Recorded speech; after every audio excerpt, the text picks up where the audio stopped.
हमर परेशानी ना बुझाओगे, हमर परेशानी ना बुझाओगे।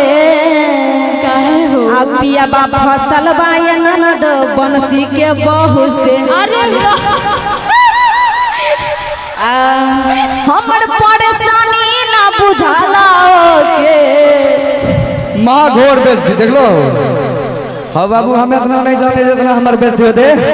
ए बुला हमें जाए छुआ सर जी बस एक सेकंड। हमर परेशानी ना बुझाओगे। अब पिया बा फसल बाया ननद बंसी के बहू से। पिया बा फसल बाया ननद बंसी के बहू से। पिया बा फसल बाया ननद बंसी के बहू से। छोड़ देता हमारे सामन माटो के, छोड़ देता हमारे सामन माटो के। पिया बा फसल बाया ननद बंसी के बहू से। पिया बा फसल बाया ननद बंसी के बहू से।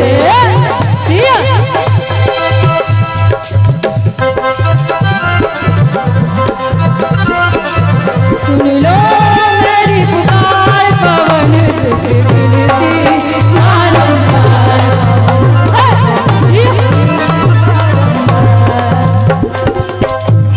हालो शिकार करो। ये तो कह दिल के बंसी के मौके फलना अभी के कहे सुनी लो मेरे पुकार पवन से तो ये बहुत अच्छा लगा। एक सेकंड और एक सेकंड उषा जी बहुत अच्छा लगा गाइए। और ये दोस्त आप एंटरटेन के तौर पर लीजिएगा, इसको मजाक ये मजाक के तौर पर लीजिएगा। अरे भाई अब की करबो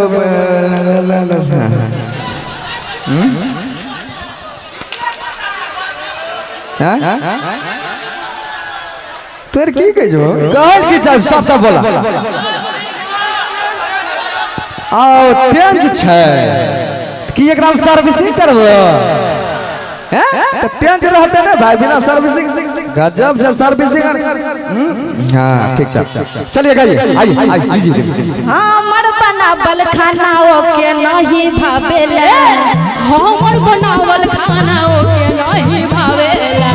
संझिया सवेरे मुआना ओकरे पीछे भागेला, संझिया के बेरे मुआ हमसे भुलावेला। हमर बनावल खाना ओके नहीं भावेला, हमर बनावल खाना ओके नहीं भावेला। संझिया सवेरे मुआना ओकरे पीछे भागेला, संझिया सवेरे मुआना ओकरे। थोड़ा स्टॉप कीजिए। ओकरे चूल्हा माता जलबना झोके। अरे वाह। अरे ओकरे चूल्हा माता जलबना झोके। हाँ अब पिया बा फसल बाया ननद बंसी के बहू से। पिया बा फसल बाया ननद बंसी के बहू से। पिया फसल बाया ननद बंसी के बहू से।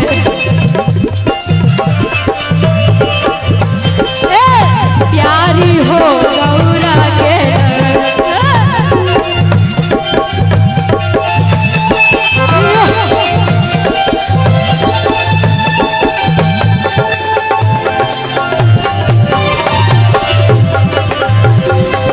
प्यारी हो तनी देखे प्यारी हो तनी देखे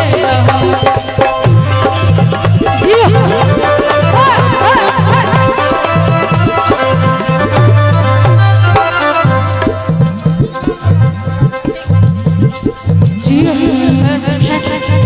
हमर पिया अपने रहे अपना मन के। हमर पिया अपने रहे अपना मन के। कहियो न गरम हमरा कइले बदन के, कहियो न दर्द हमरा कइले बदन के। हमर बलम कहिया रहे अपना मन के, कहियो न दर्द कइले हमारा बदन के, कहियो न दर्द कइले हमारा बदन। हेलो इनका नाम है देवी प्रियंका जी। और आपका एक गाना हिट हुआ था देवी प्रियंका से कहब रो के। और इनका नाम है पूजा पूजा जी पूजा जी जरा हाई कर दीजिए सभी आदमी को।